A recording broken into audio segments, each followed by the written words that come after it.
சங்கீத புத்தகம் 23வது பாடல் 1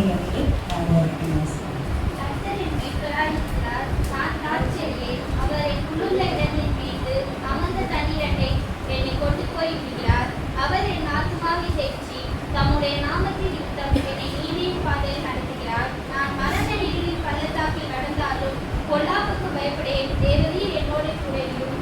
உம்முடைய கோலும் உமது தடியும் என்னை தேற்றும். என் சத்துருக்களுக்கு முன்பாக நீர் எனக்கு ஒரு பந்தியை ஆயத்தப்படுத்தி என் தலையை எண்ணெயினால் அபிஷேகம் பண்ணி என் பாத்திரத்தை நிரம்பி வருகிறது. என் ஜீவனுள்ள நாளெல்லாம் நன்மையும் கிருபையும் என்னை தேற்றும். நான் கர்த்தருடைய வீட்டிலே நீடித்த நாட்களாய் நிலைத்திருப்பேன். சங்கீதத்தில் பாருங்க, முதல் வார்த்தையே கர்த்தர் அப்படின்னு ஆரம்பிக்கும். நம்ம வாழ்க்கையில கர்த்தர் தான் முதல்ல ஆரம்பிக்கணும். ஒவ்வொரு நாளும் கர்த்தரை வச்சுதான் நம்ம முன்னிறுத்தி ஆரம்பிக்கணும். ஒவ்வொரு காரியத்திலும் கர்த்தரை நம்ம முன்னாடி வைக்கும் பொழுது நமக்கு நிச்சயமா தாழ்வு இருக்காது, குறைவு இருக்காது, பலவீனம் இருக்காது, பிரச்சனை இருக்காது. அதனால பிரச்சனையும் வராதுன்னு அர்த்தம் இல்லை, வந்தா சமாளிக்கக்கூடிய திறமையும் ஆண்டவர் தருவார். போன வெள்ளிக்கிழமைக்கு முந்தின வெள்ளிக்கிழமையில பார்த்தோம் இல்லையா, முதல் பலன். அப்போ நாம எப்படிப்பட்டவங்களா கிறிஸ்துவுக்குள்ள இருக்கிறதுனால நம்ம தேவன் நம்ம எப்படி நடத்துறாரு அப்படிங்கிறத புரிந்து கொள்ளக்கூடிய ஒரு காரியத்தை இன்னைக்கு பார்க்க போகிறோம். அதற்கு முன்பாக நம்முடைய கலைஞர்ல நம்ம கையில இருக்கிற வேதாகமத்தை உயர்த்தி பிடிப்போம், அறிக்கை செய்வோம். இது என் தேவனாகிய என் ஆண்டவரும் என் இரட்சகரும் என் இயேசுவுமான என் மீட்பர் எனக்காகவே பரிசுத்த ஆவியின் உதவியோடு எழுதி கொடுத்த அற்புதமான வேத நூல். இது என்னை குறித்து என்ன சொல்லுகிறதோ, என் குடும்பத்தை குறித்து, என் வீட்டை குறித்து, என் வாழ்க்கையை குறித்து, என்னுடைய எதிர்காலத்தை குறித்து, நான் நடக்க வேண்டிய வழியை குறித்து இது என்ன சொல்லுகிறதோ அதன்படி நான் நடப்பேன். என் ஆண்டவர் என்னை ஒவ்வொரு நாளும் நடத்தும்படி என்னை அர்ப்பணிப்பேன், ஒப்பு கொடுப்பேன். இந்த வார்த்தைகளுக்கு நான் கீழ்ப்படிந்து என் தேவனாகிய கர்த்தரின் நாமத்தை உயர்த்துவேன். ஆமென்.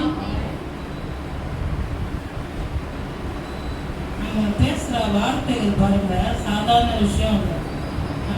நம்ம நினைக்கிறோம் எதை வேணாலும் பேசலாம், எதை வேணாலும் பண்ணலாம். எனக்கே ஒரு நாள் ஒரு சில விஷயம் நம்ம ஆண்டுகிட்ட சொல்லியிருக்கோம், அவர் அதை மறக்கவே மாட்டார்.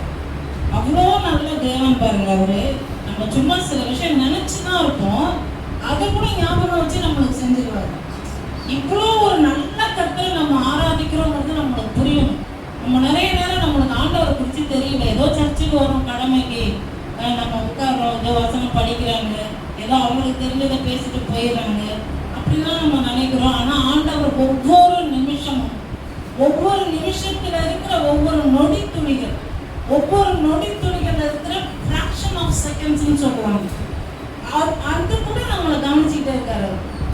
இந்த பிள்ளை இந்த விஷயத்துல இப்படி தவறிடக்கூடாது, இந்த பிள்ளை இந்த விஷயத்துல வந்து இப்படி வெளியில போயிடக்கூடாது அப்படின்னு ரொம்ப கவனிக்கிறவர். நான் பாருங்க இதெல்லாம் கொஞ்சம் டேரக்டா தான் கற்றுக்கிட்டேன். என்னோட 25 வயசுக்கு மேலதான் இதெல்லாம் நான் கற்றுக்கிட்டேன் பாருங்க. ஆனா இப்போ சின்ன பிள்ளைங்க நிறைய பேர் இருக்கிறீங்க, நீங்களாம் ரொம்ப ரொம்ப ஆசீர்வதிக்கப்பட்ட பாக்கியசாலிகள். ஏன்னா இப்பவே அதெல்லாம் கத்துக்கிறீங்க பாருங்க. அதனால நம்ம ஆண்டவர் எப்படிப்பட்டவர் அப்படிங்கிறத நம்ம வாசிச்சோம். இதுல முதல்ல இருக்கிற எடுத்துக்கிட்டு பாருங்க, கர்த்தர் என் மேய்ப்பர். அதுதான் இன்னைக்கு பிரசங்கத்தோட தலைப்பு. ஏன்னா அவர் யாருன்னு நம்மளுக்கு தெரிய மாட்டேங்குது. அவர் நம்மளுடைய ஈலோகின், நம்ம சிருஷ்டித்தவரை, நம்ம தேவன். எவ்வளவோ நம்ம சொன்னாலும் அவர் நம்மளை எப்படிலாம் நடத்துறாரு, கிறிஸ்தவர்களோட ஒரு கண்ணோட்டம் எப்படி இருக்கு அப்படின்னு பார்த்தா அவங்க என்ன யோசிக்கிறாங்க, கர்த்தர் ரொம்ப நல்லவர், எவ்வளவு நாள் தப்பு பண்ணலாம், வந்து மணிக்கெல்லாம் அவர் மன்னிச்சுக்கிட்டே இருப்பாரு, அவருக்கு வந்து என்னது அவர் எதுவுமே கண்டுக்க மாட்டார், அப்படியே ஃப்ரீயா விட்டுருவாரு. இல்லை, அவர் பயங்கரமா நடத்துவாரு. சில வேலைகள்ல நம்மளை சொன்னாங்க பாருங்க, அறிவிப்புல நம்மளை சோதிப்பாரு ஆண்டவர்னு. அதெல்லாம் கூட நான் பார்த்துருக்கேன் பாருங்க. காசு விஷயத்துக்கும் ஆண்டவர் சோதிச்சிருக்காரு. ஒரு டைம் நான் வேலைக்கு போயிட்டு இருக்கிறேன், 2006 நான் நினைக்கிறேன். வேலைக்கு போயிட்டு இருக்கும் பொழுது ஒரு வயசானவர் அவர் வராரு. அம்மா நான் இந்த இடத்துல பஸ்ஸுக்கு போகணும், என் கையில காசு இல்லைமாங்கிறாரு. அவரை பார்க்க எனக்கு பரிதாபமா இருக்கு. எங்க தாத்தா ஞாபகம் எனக்கு வந்துடுச்சு.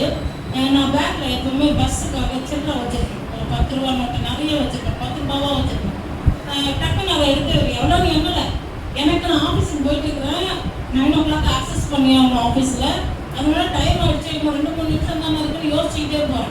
இங்கே திருநெல்வேலி ரோட்டில் தினத்தந்தி ஆஃபீஸ் பக்கத்தில் நடந்த சம்பவம். அப்போ நான் ஆஃபீஸுக்கு போயிட்டு இருக்கிறேன். அவர் வந்து கேட்டதும் ஐயோ பாவம் இவங்களுக்கு காசு டக்குன்னு எடுத்து கொடுக்குறேன் பாருங்க. நான் ஒரு ஜாபுக்கு போயிட்டதுனால எப்பவுமே என்கிட்ட காசு நான் எடுத்து கொடுக்குறேன். கொடுத்துட்டு கொஞ்சம் தூரம் போயிட்டு நான் யோசிக்கிறேன், ஐயோ நம்ம அவர்கிட்ட எவ்வளோ வேணும்னு கேட்காம விட்டுட்டோமே, பாவம் அவருக்கு இது போதுமா தெரியல, நம்மக்கிட்ட இருக்க இல்லைன்னா கூட நான் இப்படி யோசிக்கவே இல்லையே. ஏன்னா கடவுள் நம்மளை நடத்துகிற விதம் ஆச்சரியமாக இருக்கும். நம்ம ரொம்ப நல்லா நடத்துவார், நல்ல விஷயங்களை சொல்லி தருவார். உலகம் நம்மளுக்கு பொல்லாத காரியங்களை படிப்பிச்சு கொடுக்குறோம் பாருங்க. ஆனால் ஆண்டவர் அப்படி இல்லைங்க.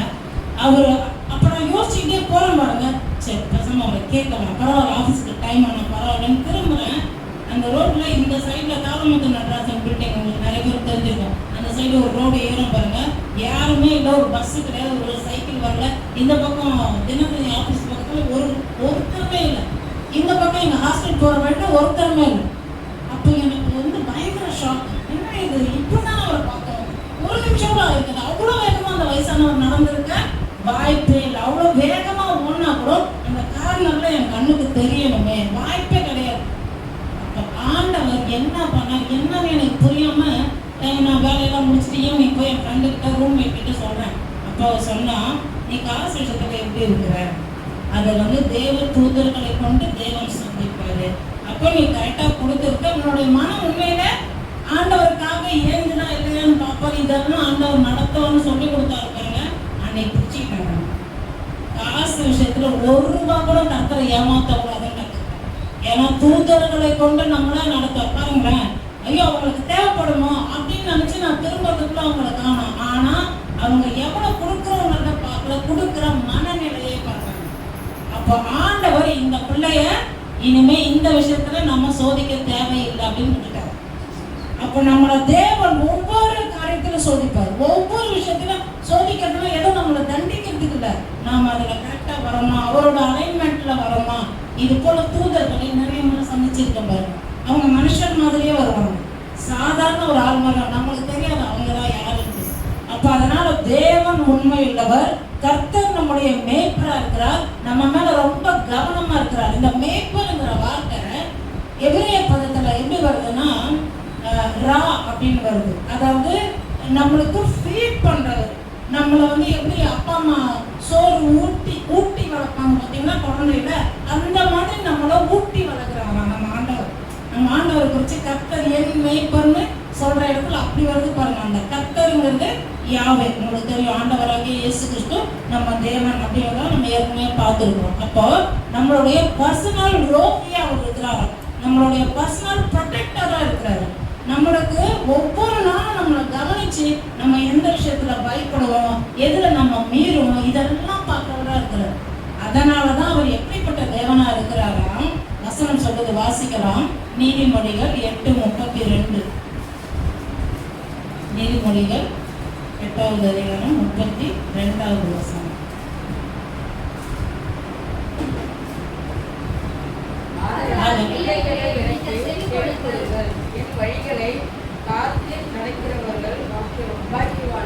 என் வழிய காத்து நீ நடந்துட்டீன்னா நீ பாக்கியவான். பாக்கியவாங்க ஆசீர்வதிக்கப்பட்டவர்கள். பார்க்கறதுக்கு நிறைய நேரம் நம்மளை பார்த்தா அப்படி தெரியாது, ஆசீர்வதிக்கப்பட்டவர்களா தெரியாது. நம்ம தான் சாபத்துக்குன்னு நியமிக்கப்பட்டவர்களா தான் தெரியும். நம்மளுக்கு தான் எல்லா கஷ்டமும் இருக்கும். அதனால தான் 2 வாரத்துக்கு முன்னாடி வெள்ளிக்கிழமையில முதல் படம்ங்கிற போதனையை கேட்டுருங்க. நம்ம யூடியூப்ல கூட இருக்கு, போய் கேட்கலன்னா கேட்டு பாருங்க. அப்போ நம்ம புரிஞ்சு கொள்ளணும், நம்ம மேல ஒரு ஆசீர்வாதம் இருக்கு. ஏன்னா கர்த்தர் நம்முடைய மேய்ப்பரா இருக்கிறாரு, நம்முடைய அப்பா ஸ்தானத்துல இருந்து அவர் பார்த்துக்கிறாரு. இவர் தேவன் எப்படிப்பட்டவர்னு புரிஞ்சுட்டா நம்ம அம்மா அப்பா எவ்வளவு நல்லவங்க நமக்கு புரிஞ்சிடும். நம்ம அம்மா அப்பாவை குறித்து நம்ம புரிந்து கொண்டால் தேவன் எவ்வளவு நல்லவங்க நமக்கு புரிஞ்சிடும். எனக்கு பாருங்க, சின்ன வயசுல இருந்து தேவனை குறித்து தெரியாது, ஆனா எங்க அம்மா அப்பா பற்றி தெரியும். தெரிஞ்சுக்கிறனாலும் பல வருஷங்கள் கழிச்சு வயசாக நான் கற்றுக்கொண்டேன். எங்க அப்பா பத்தி சொல்லணும்னா ரொம்ப ஆச்சரியம், பயங்கர கோவம், ரொம்ப டிசிப்ளினா இருப்பாரு, ரொம்ப நேர்மையா இருப்பாரு. அந்த மாதிரி ஆண்டவரே தெரியாத இருப்பாருங்க. அவர் ஒரு சில காரியங்கள்லாம் நடக்கும்போது நான் யோசிப்பேன், கர்த்தரை தெரிஞ்சவங்க அந்த வழியில நடக்கிறது வேற விஷயம், தெரியாதவங்க எப்படி நடக்க முடியும்னா எல்லா மனுஷருக்குள்ளேயும் ஆண்டவர் இந்த காரியத்தை வச்சிருக்கிறார்.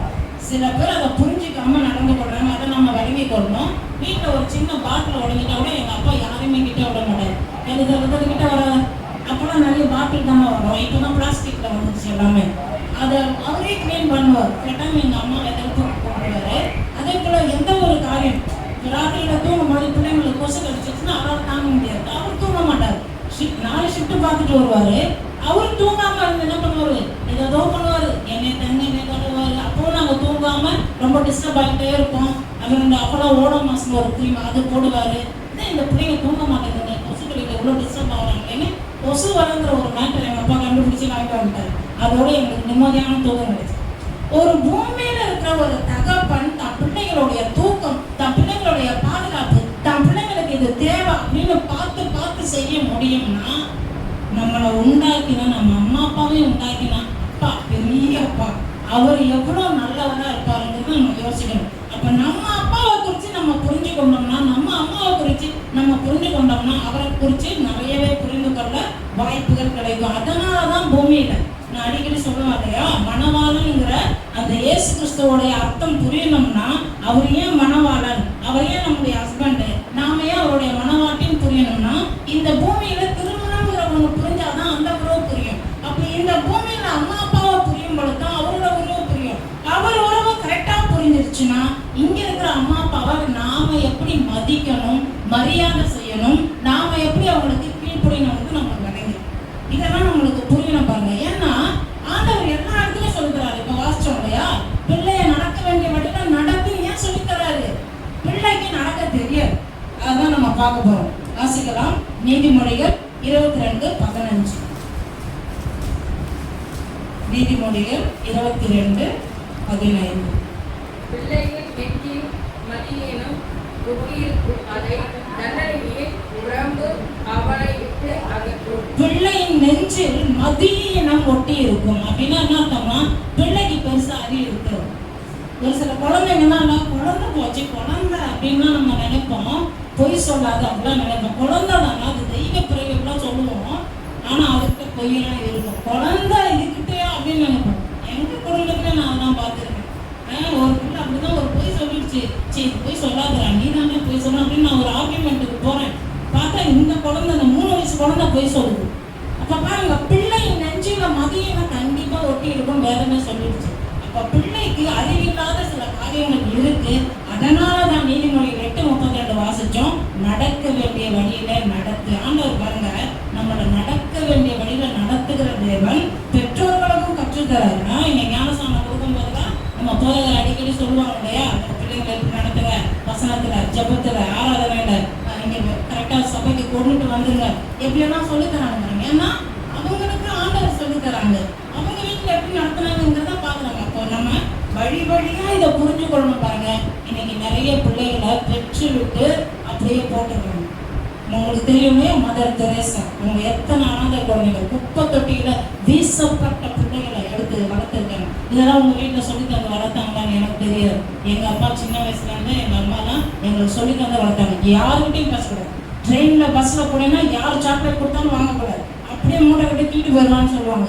உண்மையா நான் ஏதோ கதைக்கு நான் சொல்லல, நாங்கள் இதெல்லாம் அனுபவிச்சிருக்கோம், பார்த்துருக்கிறோம். அந்த பிள்ளைகளை கண்களை குருடாக்கி அந்த பிள்ளைகளை பிச்சை எடுக்க விடுறதெல்லாம் நான் பார்த்துருக்கிறேன். சின்ன வயசுலேருந்து எங்கள் அப்பா யாருக்கிட்டையும் பேசக்கூடாதுன்னு சொல்லி வளர்த்தாரு. வீட்டுக்கு வரணும், ஸ்கூலை விட்டா வீடு, அப்படியே தான் இருந்தேன் நான். காலேஜை விட்டா வீடு. அதுக்கப்புறம் தான் கொஞ்சம் வளர்ந்துட்டா புத்தி மாறிடும் இல்லையா. அதுக்கப்புறம் அப்பா அம்மா பேச்செல்லாம் கேட்காம திரும்பவும் ஆண்டவரை தெரிந்து கொண்டு இப்போ இன்னைக்கு எங்க அப்பா மாதிரி உலகத்துல வேற அப்பாவே கிடையாதுங்கிற அளவுக்கு நான் உணர ஆரம்பிச்சிட்டேன் பாருங்க. அப்போ ஒவ்வொரு பிள்ளைகளுக்கும் தேவன் நல்ல தகப்பன், நல்ல தாயை தான் கொடுத்திருக்கிறார். நாம ஒழுங்கா கீழ்படிஞ்சிட்டோம்னா கர்த்தர் நம்மளை நடத்துற விதமே அருமையா இருக்கும். அதனாலதான் நம்ம அந்த சங்கீதத்தை வாசிச்சோம். கர்த்தர் என் மேய்ப்பரா இருக்கிறார், அவர் என்னோட மேய்ப்பரா இருக்கும் பொழுது, அவர் என்னை நடத்துற நல்ல தகப்பனா இருக்கும் பொழுது, எனக்குன்னு கொடுக்கப்பட்ட வீடு, குடும்பம், என் தாய் தகப்பன், என் சகோதரர்கள் தேவனால் கொடுக்கப்பட்டது. நம்மளால விரும்பணும், இந்த குடும்பத்துல போய் நான் பிறக்க போறேன், நம்மளா விரும்பி வந்தோம், கடவுளே நம்மளை அங்க பிறக்க வச்சார். அப்ப இந்த எண்ணம் நம்மளுக்குள்ள இருக்கணும். கொஞ்ச நேரம் நம்ம கண்களை மூடுவோம். யூடியூப்ல பாக்குறவங்களுக்கு நான் சொல்றேன், உங்களோட இருதயத்துல கையை வைத்து ஒரு காரியத்தை யோசிங்க. ஆண்டவரே, நான் ஏன் இந்த வீட்டில் பிறந்தேன், நான் வேற எங்கேயாவது பிறந்திருக்கலாமே அப்படின்னு சில வேலைகளை நான் யோசிச்சிருக்கேன். நீங்கள் சொல்லுங்கள், நான் எனக்கு சொல்லிக்கிறேன். நான் இப்போ நினைக்கல எங்கள் வீட்டில் பிறந்தது தான் நான் நல்லது. எனக்கு இந்த 2வது மறுபிறப்பெல்லாம் நம்பிக்கை இல்லை. ஆனால் அப்படி ஒரு வேலை இருந்தால் கற்றுக்கிட்ட நான் கேட்பேன், அதே அம்மா அப்பா எனக்கு வேணும், அதே சகோதரர்கள் வேணும் தான் கேட்பேன். ஏன்னா அதை விட பெஸ்ட்டு குடும்பத்தை நான் பார்க்க முடியாது. அதனால உங்கள் மனசில் நீங்கள் யோசிங்க, ஆண்டவரே என்னை ஒரு நல்ல இடத்துல வச்சுருக்குறீங்க, என்னை ஒரு நல்ல வீட்டில் தான் வச்சுருக்குறீங்க, எனக்கு ஒரு நல்ல தாய் தகப்பனை கொடுத்துருக்குறீங்க, எனக்கு நல்ல சகோதரர்களை கொடுத்துருக்குறீங்க. உமக்கு நன்றி ஆண்டவரே. நீங்கள் என் வாழ்க்கையில் இதுவரைக்கும் எந்த தப்புமே பண்ணது கிடையாது.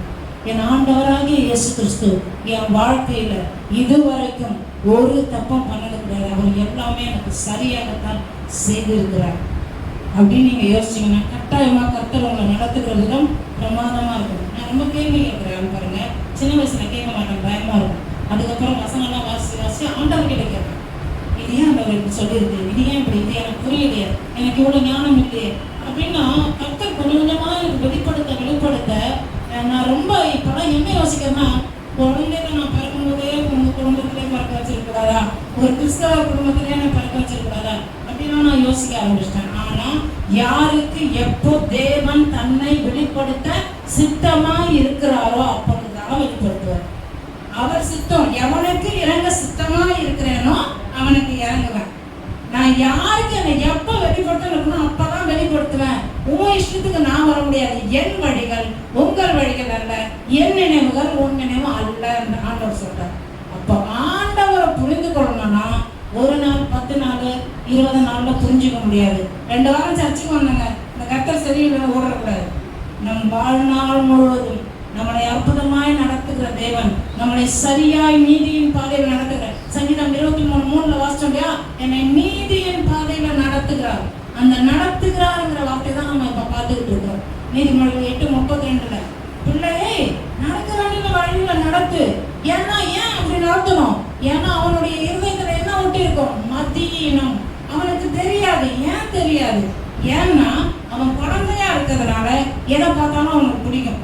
சின்ன பிள்ளைங்களை எங்கன்னா வெளியில் கூட்டிட்டு போங்க, ஒரு ஸ்வீட்டாக மிட்டாய் எதனா பார்த்துருச்சுன்னா டக்குன்னு என்ன பண்ணோம், அது நல்லா இருக்குது கலராக இருக்குன்னு கேட்போம், அது எடுத்து சாப்பிட்றோம். ஆனால் அதுக்கு வயிற்று வலி, வயிற்றுல பூச்சி வந்துடும், கஷ்டப்படும் பாருங்க. அதனால நடக்க வேண்டிய வழியில் இது உனக்கு தேவையில்லைன்னு அதாச்சு. சில நல்ல தகப்பன் தாய் பட்டுன்னு போடுவாங்க, வாய் அழக்கூடாதுன்னு கூட்டிகிட்டு வந்துடுவாங்க வீட்டுக்கு.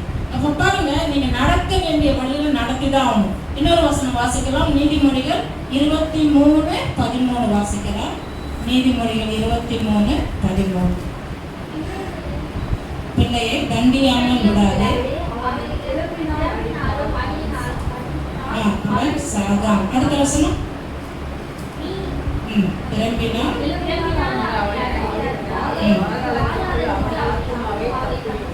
பிள்ளை பெரும்பினால கட்டாயமா அடிங்கிறார் ஆண்டவர். ஏன் அடிக்கணும்? சும்மா நான் பெற்றுட்டேன் என் பொண்ணை போட்டு அப்படி நினைச்சு சாவடிப்பேன் இல்லை, அது தப்பு பண்ணா அடிங்கிறார். அடிக்கலன்னா என்ன ஆகும்? அடிக்கலன்னா அதை நீ பாதாளத்துக்கு கொடுத்துருவ. அடிக்கும் பொழுது பாதாளத்துக்கு அவன் ஆத்மாவை தப்புவிப்பாயே. அப்ப அவனை நீ நரகத்துக்கு போகாம ஏன் கூட பரலோகத்துக்கு கொண்டு வரணும், அதை அடிச்சு திருத்தி தான் நீ வளர்க்கணும் அப்படின்னு ஆண்டவர் எவ்வளவு தெளிவா சொல்லிக்கிறார். நீதிமொழிகள் 8:32 சொல்றாரு, நடக்க வேண்டிய வழியில நடத்துன்னு. நீதிமொழிகள் 22:15 வாசிச்சோம். பிள்ளையின் இருதயத்துல மதியின ஒட்டிதான் இருக்கும், அது தப்பு பண்ணதான் செய்யும், ஆனா நீ நடத்து, அதனால அவனே செத்து போயிட மாட்டான் அப்படின்னு சொல்லிட்டு இங்க சொல்லப்பட்டது பாருங்க.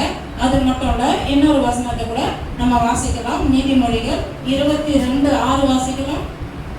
நீதிமொழிகள் 22:6 பிள்ளையானவன் நடக்க வேண்டிய வழியிலே அவனை நடத்து, அவன் முதிர் வயதிலும் அதை விடாதிருப்பான். அப்போ நான் சொன்னேன் இல்லையா, எங்க அப்பா சின்ன வயசுல சில காரியங்கள்லாம் பண்ணாங்க, சொல்லி கொடுத்தாங்க, ஸ்ட்ரிக்டா இருப்பாங்க. இது ஒரு பொருள் எடுத்து வைக்கணும். இன்னைக்கு எனக்கு அது ஹெல்ப் பண்ணுது. இப்போ ஒரு இடம் குப்பையா இருந்தா கூட பரவாயில்ல, குப்பையெல்லாம் தூக்கி போட்டுரும், நாளைக்கு அதை எடுத்து வச்சுக்கணும். அந்த இடம் கரெக்டா நம்ம அந்த இடத்துல வைக்கும் பொழுது தான் திரும்பவும் அதை ஞாபகம் மறதியா தேடாம விட்டுற மாட்டோம். கரெக்டா இங்க தானே வைப்போம் அப்படின்னு கரெக்டா எடுப்போம். அப்போ நம்மளை நடத்துகிற அந்த விதம் பாருங்க, நம்மளை ஆசீர்வாதத்துக்குள்ள நோக்கி நடத்துகிறது அப்படிங்கிறத புரிந்து கொள்ளும். இன்னொரு வசனம் வாசிக்கலாம். நீதிமொழிகள் 3:24. நீதிமொழிகள் 3:24. நீ படுக்கும்போது பயப்படாதிருப்பாய், நீ படுத்துக் கொள்ளும் போது உன் நித்திரையே இன்பமாய் இருக்கும். அது எப்படி நம்மளோட நித்திரை இன்பமா இருக்கும்? வாசிக்கலாம். 21 வாசிக்கலாமா?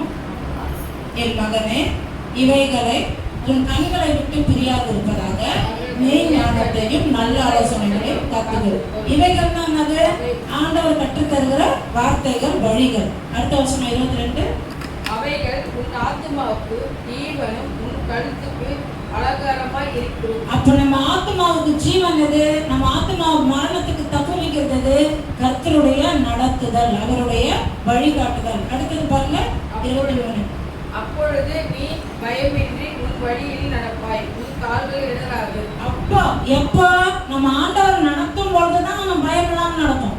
நான் சொன்னேன் இல்லையா, ஒரு முறை தூதர் சந்திச்சாங்க, நான் காசு எடுத்து அப்படி கொடுத்தேன். இப்போ எனக்கு என்ன பயம் வந்துருச்சு? அப்ப நான் ஆவிக்குரிய குழந்தை. என் வயசு ஒரு 28-29 இருக்கலாம், ஆனா ஆவிக்குரிய குழந்தையா நான் இருக்கிறேன். அந்த குழந்தையிலே என் ஆண்டவர் என்ன பண்றாரு? நீ உனக்கு வர வருமானத்துல கரெக்டா எடுத்து வச்சிரு. இப்ப என்ன அதிகமா கொடுக்க வைக்கிறாரு. தசம பாகங்கிறது 10ல் 100ல் 10 பாகம் அப்படிங்கிறது. அதாவது நம்ம 1000 ரூபாய் சம்பாதிச்சா 100 ரூபாவை காணிக்கை போட்டியில போட்டுடணும். அதுக்கப்புறம் நீங்க ஆண்டவருக்காக காணிக்க நீங்க கோடிக்கணக்கில் கூட கொடுக்கலாம். ஆனா ஆண்டவர் வச்சிருக்கிற வழிகளை, அப்ப ஆண்டவர் நம்மளை நடத்துற விதத்துல நம்ம நடக்க ஆரம்பிச்சிட்டோம்னா, அந்த சிறு பிள்ளையா இருக்கும்போது அதை கற்றுக்கொண்டால் முதிர் வயது வரைக்கும் அதை விடாம இருப்போம். அது நம்மளுடைய ஆத்மாவை பாதாளத்துக்கு தப்பு வைக்கும். இன்னைக்கு நிறைய பேர் என்ன பண்றாங்க? 1000 ரூபாய் வரும்பொழுது ஆண்டவருக்கு அழகாக 100 ரூபாய் காணிக்கை கொடுத்துருவாங்க. 20,000 வரும்பொழுது 2000 ரூபாய் போட்டுருவாங்க. 20 கோடி வரும்பொழுது யோசிக்கிறாங்க. ஆண்டவருக்கு நம்ம 20 லட்சம் போடணுங்கிறது அவங்களுக்கு தெரியல. என் காசுனாலே வச்சுக்கிறேன்னு நினைக்கிறாங்க. ஆனா நம்ம கொஞ்சத்துல உண்மையா இருந்தோம்னா அதிகத்திலையும் உண்மையா இருக்கும். கொஞ்சத்திலே நம்ம உண்மையா இல்லைன்னா அதிகத்திலையும் உண்மை. தலையெழுத்தையும் கொடுக்க கூடாது. என் ஆண்டவர் என்னுடைய மேய்ப்பர், அவர் நடத்துற விதம் அற்புதமானது. தூதர்களை கொண்டு என்னை சோதிக்கிறவர் மட்டுமல்ல, பரிசுத்த கர்த்தருடைய தூதர்களை கொண்டு பரலோக தூதர்கள் என்னை பாதுகாக்கும்படி நான் போகிற இடத்துலலாம் ஆட்கள் அனுப்புறாரு. நான் இருக்கிற இடத்துல என் வீட்டை சுற்றிலும் பாதுகாப்பு வைத்திருக்கிறாரு. நான் எந்த சூழ்நிலையும் என்னை கைவிடாம காலிடாம. சொன்னாங்க ஒரு பஸ் ஆக்சிடென்ட், கீழே விழுந்துட்டேன், அப்படியே உள்ளங்கையில ஏந்தி இருக்காரு பாருங்க. ஆண்டவர் தம்முடைய தூதர்களை கொண்டு தம் பிள்ளைகளை நடத்தி கொண்டே இருப்பார். அது அதுதான் அவருடைய நடக்குது. கர்த்தர் என் மேய்ப்பர்னா சும்மா இல்லை, ஏதோ நல்லா இருக்கு இந்த சங்கீதம் அப்படி வாசிக்கல.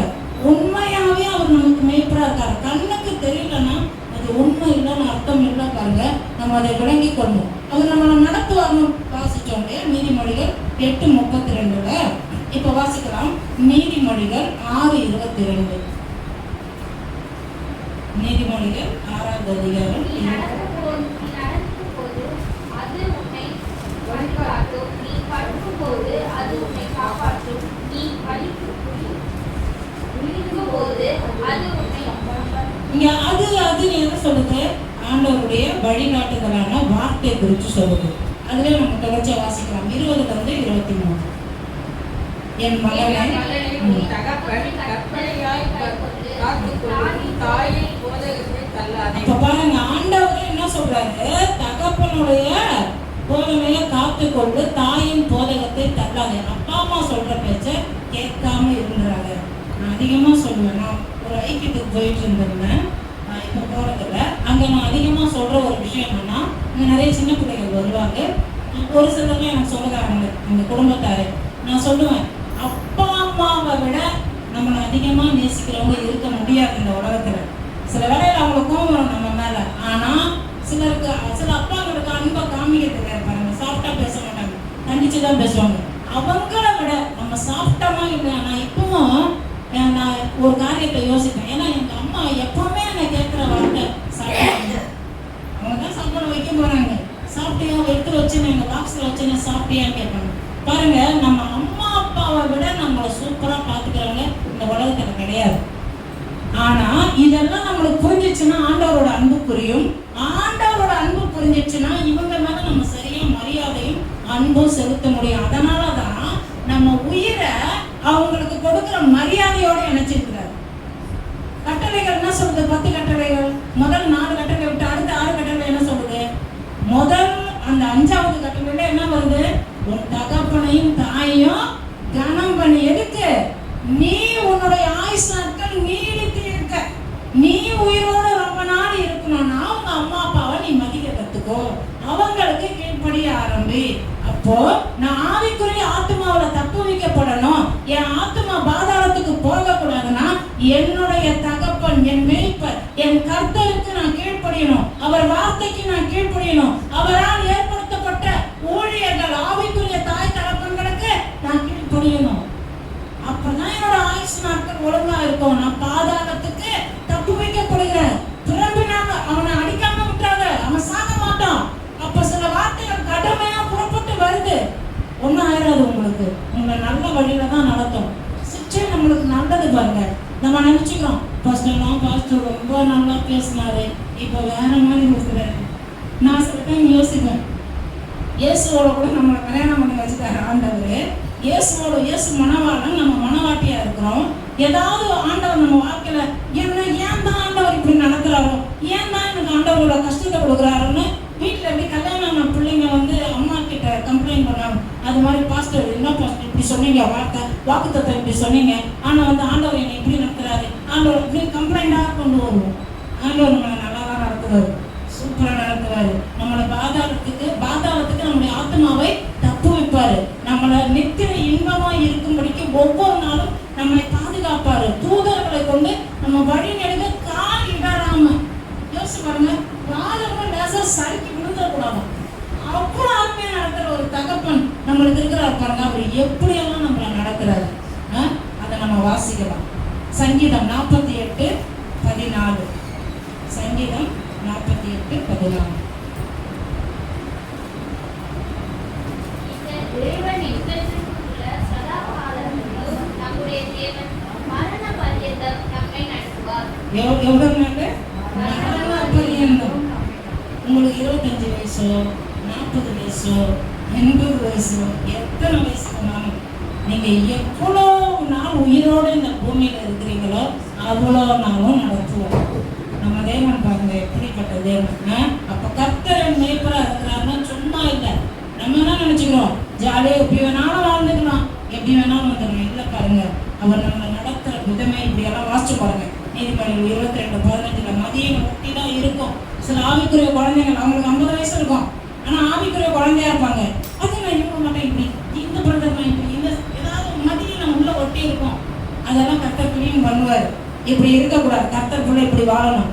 உலகத்துல இருக்கிற மாதிரியே இருக்காத, தேவன் சொல்ற வழியில நம்ம நடத்துவார் பாருங்க அருமையா. அப்போ இவர் எப்படி நடத்துறாரா, இந்த தேவன் நம்முடைய தேவன் மட்டும் இல்ல, மரண பர்யந்தம் நம்ம சாகும் வரை நம்மளை அற்புதமாய் நடத்துற ஒரு தேவன் நம்மளுக்கு இருக்கிறாரு. அப்படிப்பட்டவர் தான் நம்ம மேய்ப்பரா இருக்கிறாருங்கிறது நமக்கு புரியணும். சரி, மரண பர்யந்தம் நம்மளை நடத்துவார். எப்படி நடத்துவார்? மரண பர்யந்தம் நடத்துறாரு, ஓகே. எப்படிப்பட்ட விதத்துல நம்மளை நடத்துறாரு வாசிக்கலாம். வெளிப்படுத்தின விசேஷம் 7:17 வாசிக்கலாம்.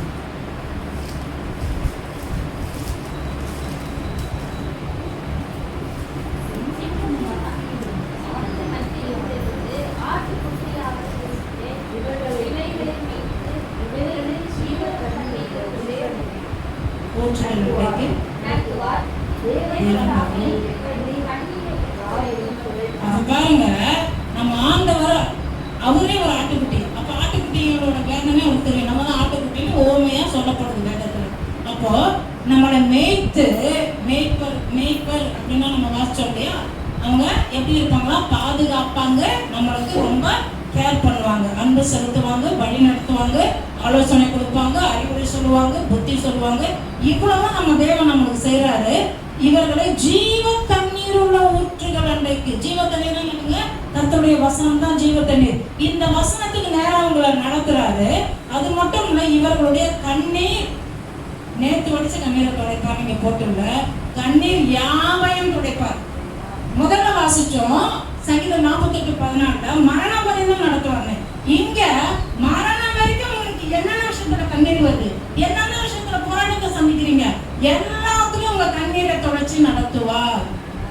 அவ்வளவு ஒரு நல்ல தேவனை நம்ம உங்களுக்கு புரியணும். அவர் எப்படி நடத்துவார் வாசிக்கலாம். யோவான் 16:13. யோவான் 16:13.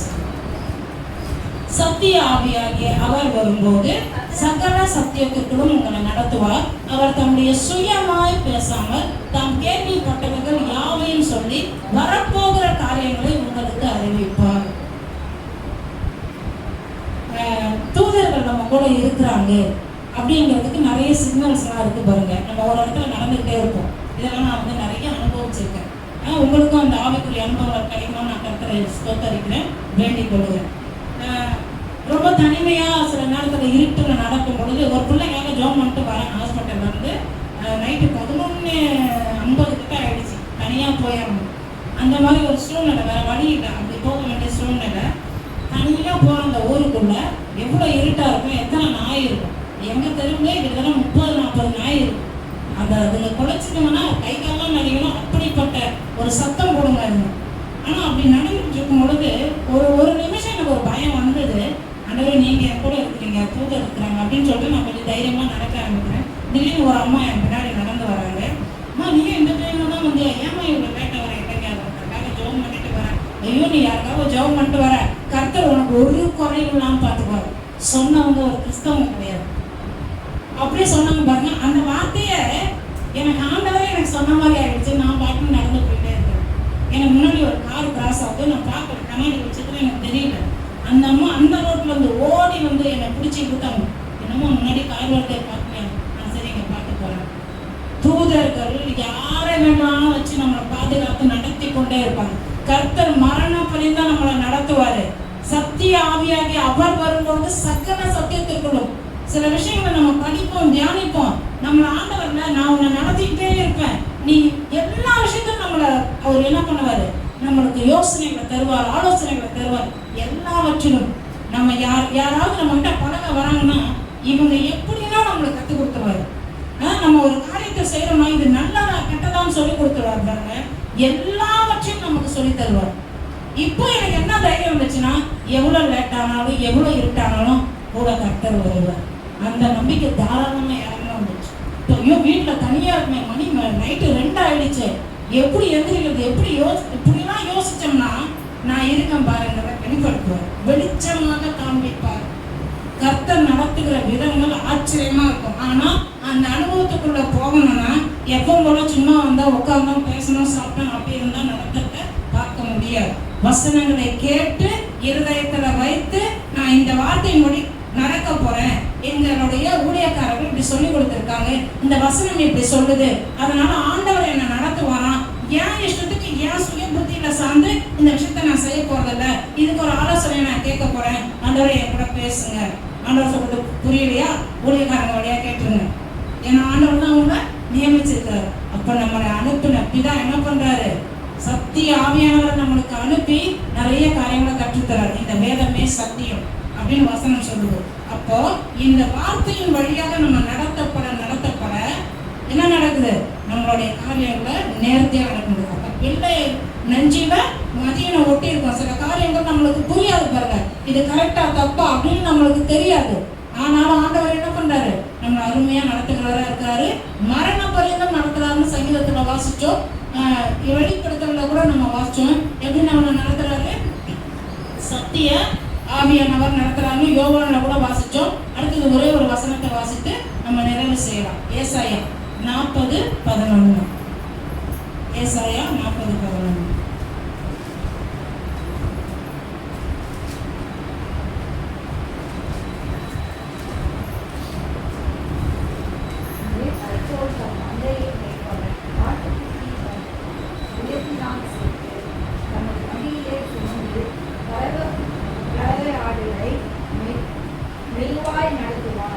மேய்ப்பனை போல தமது மந்தை, மேய்ப்பன்னா யாருங்க, ஆடுகளை மேய்க்கிற இளையர்கள் இல்லையா, அவங்க எப்படி நடத்துவாங்க, அவங்களுக்கு தெரியும். அவங்க ஆட்டுக்குட்டி, சின்ன ஆட்டுக்குட்டி எப்படி முரண்டு பிடிக்கும், வேகமா ஓடும், போய் எதையா பிடிச்சி எடுத்துக்கினா பல்ல கடுத்துக்கும். ஆட்டுக்குட்டிங்களோட பல்லு இருக்கு பார்த்தீங்களா, அது கொஞ்சம் டேமேஜ் ஆயிடுச்சுன்னா அது உயிரே கூட போயிடும்.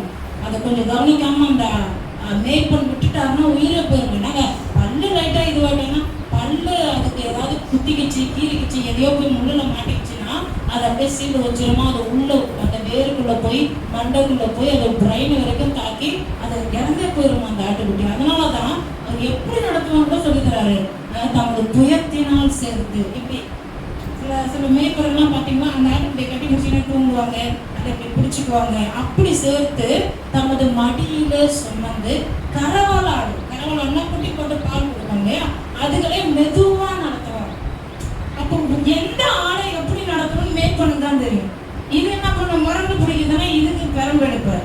இது ரொம்ப அமைதி, எதுக்கெடுத்தாலும் பொசுக்குன்னு அழுகணும்னா இது கொஞ்சம் அன்பா தகவல் கொடுத்து தான் சொல்லி தருவார். ஒன்று அடங்காம இருக்குன்னா அதுக்கு என்ன பண்ணுவார், கண்டிப்பான வார்த்தை பேசுவார். அப்போ அவருக்கு தெரியும், மேய்ப்பனுக்கு தெரியும். அப்போ இதெல்லாம் ஆண்டவர் ஏன் நமக்கு சொல்லித்தராருன்னா, ஆட்டுக்குட்டிகளை இப்படி மேய்க்கிறதுக்கும் அவர் தான் சொல்லித்தராரு, பிள்ளைகளை இப்படி நடத்தணுங்கிறதும் அவர் தான் சொல்லித்தராரு. ஏன்னா அவர் தான் நல்ல மேய்ப்பர், அவர் தான் நல்ல தகப்பன், அவர் தான் நம்மளை சிருஷ்டித்த தேவனுங்கிறது நம்மளுக்கு விளங்கணும். அப்போ நம்ம தேவன் என்ன பண்ணாரு, நம்ம இருதயத்துல சில மதியினம் இருக்கதான் செய்யும். ஐயோ எனக்கு 80 வயசு ஆயிடுச்சு, நான் 40 வயசு ஆயிடுச்சு, எனக்கு இதெல்லாம் தெரியும், நான் நிறைய படிச்சுட்டேன். நம்ம சாகர வரைக்கும் நம்ம நடத்துற தேவன் வசனம் சொல்லுது புரியாயிருமா? அப்போ நாம கொஞ்சம் கொஞ்சமா ஒவ்வொரு விஷயத்துல மாற்றப்பட்டு கொண்டே வருகிறோம். நான் 100% பர்ஃபெக்ட்னு யாருமே சொல்ல முடியாது, இயேசுதான் சொல்லலாம். அப்போ என்னை அந்த பர்ஃபெக்டை நோக்கி என்னை நடத்தி கொண்டு இருக்கிறார். அப்ப சின்ன பிள்ளைங்க இப்போதான் கொஞ்சம் வராங்க, நம்ம கொஞ்சம் முன்னாடி நடக்கிறோம் அவங்களை விட. இது போல ஆண்டவர் நம்மளை மெதுவா நடத்துவாரு, போதிச்சு நடத்துவாரு, பெரம்பெடுத்து நடத்துவாரு, கண்டிச்சு நடத்துவாரு, சொல்லி கொடுத்து நடத்துவாரு. அதே போல மெதுவாகவும் நடத்துவார். கரவலாடுகாரன்னு வச்சுக்கணும். சத்திய ஆவி வரும் பொழுது சகல சத்தியத்துக்குள்ளும் நம்மை நடத்த நல்லவரும் வல்லவருமாய் அவர் இருக்கிறார். அப்போ நம்மளை எப்பவுமே கைவிட மாட்டார். உங்க அம்மா அப்பாவை குறிச்சு உங்களுக்கு புரிஞ்சிச்சுன்னா ஆண்டவருடைய அன்பு அதிகமா புரியும். ஆண்டவரை குறிச்சு அதிகமா தெரிஞ்சுக்கிட்டீங்கன்னா பெற்றோரை குறிச்சு அதிகமா புரியும், சகோதரரை குறிச்சும் புரிய ஆரம்பிச்சு. நம்ம எழுந்து நின்று ஜெபித்து நிறைவு செய்யணும். யூடியூப்ல பார்த்துக்கிட்டு இருக்கிறவங்களுக்கு சொல்றேன், இப்போ நான் பேசின எதுவுமே ஏதோ ஒரு கற்பனைகள்னு பேசுறேன். ஏன்னா சில பேர் பிரசங்கிக்கணும்னு பிரசங்கிக்கிறாங்க. நான் என்னுடைய வாழ்க்கையில தினந்தோறும் அனுபவிக்கிறதையும், அதனால என் அனுபவம் பெருசுன்னு சொல்லலை. வசனம் சொல்லுகிறதன்படி தேவன் நம்மளை நடத்துவார், மரணம் பரியந்தம் நடத்துவார்னு சங்கீதம் 48:14 சொல்லி இருக்கிறபடி நம்மளை அப்படி கண்ணீரை துடைத்து நடத்துகிற தேவன் நம்ம கூட இருக்கிறார். நம்ம பிரச்சனை போராட்டம் மத்தியில அருமையா நடத்துறவர். நம்மளை கண்டிச்சு, நம்மளை சிக்ஷித்து, நம்மளுக்கு சொல்லி கொடுத்து, நம்மளை மெதுவா நம்மளுக்கு அழகா வழிகளை காண்பித்து, நம்ம தூங்கும் போது நம்ம தூக்கம் இன்பமா இருக்கணும். எத்தனை பேர் இன்பமான தூக்கத்தை பெற்றிருக்கோம்? படுத்தம்பா நல்லா தூங்கிச்சு, அப்படியெல்லாம் நம்மளை நடத்துறாரு பாருங்க. தூதர்களை கொண்டு நம்ம கால் இடராம எவ்வளவு நல்ல தேவன் பாருங்க. அப்போ இந்த கர்த்தர் என்னை மேய்ப்பரா இருக்கிறாருன்னா அவர் சரியான மேய்ப்பரா இருக்கிறாரு. அவர் தம்முடைய ஊழியர்களை கொண்டு இன்னைக்கு என்ன பண்றாரு, உங்ககிட்ட பேசிட்டு இருக்கிறாரு. நீங்க எந்த சபைக்கு போனாலும் சரி, கர்த்தர் உங்களோடு கூட பேசுகிற நல்ல மேய்ப்பரா இருக்கிறார், நல்ல தகப்பரா இருக்கிறார்ன்றத புரிவரும். நாம் ஜெபிப்போம். அன்பும் இரக்கமுள்ள நல்ல பிதாவே, இயேசுவின் நாமத்தினால உலகத்தில் வருவோம். இந்த வேலையில தாழ்த்துகிறோம், ஒப்பு கொடுக்கிறோம். தெய்வீக தயவுக்காக நன்றி செலுத்துகிறோம். எப்பேற்பட்ட நல்ல கர்த்தரை, அன்பின் ஆண்டவரை, சர்வ வல்லமையுள்ள ராஜாவை, நீண்ட ஆயுசு உள்ளவரை, சாவாமை உள்ளவரை, எங்கள் மீது இரக்கம் பாராட்டுகிறவரை, எந்த ஆடுகளை எப்படி நடத்த வேண்டும், கரவலாடுகளை மெதுவாய் நடத்தவும் ஆண்டவரே, குட்டி குட்டி ஆடுகளை எல்லாம் சுமந்து அவைகளை பத்திரமாய் பாதுகாப்பாய் நடக்கிறோம், உங்களுடைய புயத்தினாலே சேர்த்துக் கொள்ளுகிறோம் என்று கூட இப்பொழுது வாசித்தோமே. இப்படி நீர் ஒவ்வொரு ஆடுகளுக்கு உங்களுடைய பிள்ளைகளை எப்படியெல்லாம் நடத்த வேண்டும் என்று அறிந்திருக்கிற அற்புதமான தகப்பினர், அதற்காக நாங்கள் நன்றி செலுத்துகிறோம். இப்பொழுது இதை கேட்டுக்கொண்டிருக்கிற, பார்த்து கொண்டிருக்கிற எங்கள் சபையில் இருக்கிற பிள்ளைகளை உங்களுடைய கரங்களை ஒப்புவிட்டு இந்த ஆட்டுக்குட்டிகளை எப்படி நடத்த வேண்டும் என்று நீர் அறிந்திருக்கிறாண்டவரே. சகல சத்தியத்திற்குள்ளும் சத்திய ஆவியானவர் வரும்பொழுது நடத்துவார் என்று வாசித்தோமே. இவர்களை சகல சத்தியத்திலும் நடத்துவீர்கள். இவர்களுக்கு ஒன்றும் புரியாததல்ல, விளங்காததல்ல. இவர்கள் மனக்கண்களை பிரகாசமாக்கும்படிக்கு உம்முடைய வேதத்துள்ள அதிசயங்களை இவர்கள் நாள்தோறும் தியானிக்கட்டும். சபையிலே கொடுக்கப்படுகிற வார்த்தைகளை கேட்டு செவி வழியாக விட்டு விடாமல் இருதயத்திலே பதிய வைத்து தேவ ஆவியை பெற்றவன் எப்படி நடப்பான் என்பதை புரிந்து கொண்டு கர்த்தருடைய கிருபையினாலே தேவனுடைய நடத்துதலை குறித்து இன்னும் அதிகமாய் ஆழமாய் ஆண்டவரே உங்களுடைய அன்பை புரிந்து கொண்டவர்களாக அதில் வல்லவர்களாக மாறும்படி வாழ்க்கையில வருகிற எதிர்காலத்தில் குறித்த எல்லா பயங்களிலும் நீங்களாக்கப்பட்டு இயேசுவின் நாமத்தினாலே நன்மையும் கிருபையும் இவர்கள் ஜீவனுள்ள நாளெல்லாம் இவர்களை பின்தொடரும்படி கர்த்தரே நடத்துகிறார்கள். ஒருவருக்கே துதிக்கிற மகிமை யாவற்றையும் எடுத்து இயேசுவின் நாமத்தில் ஆசீர்வாதத்தை ஒப்புக்கொள்கிறேன். ஆமென்.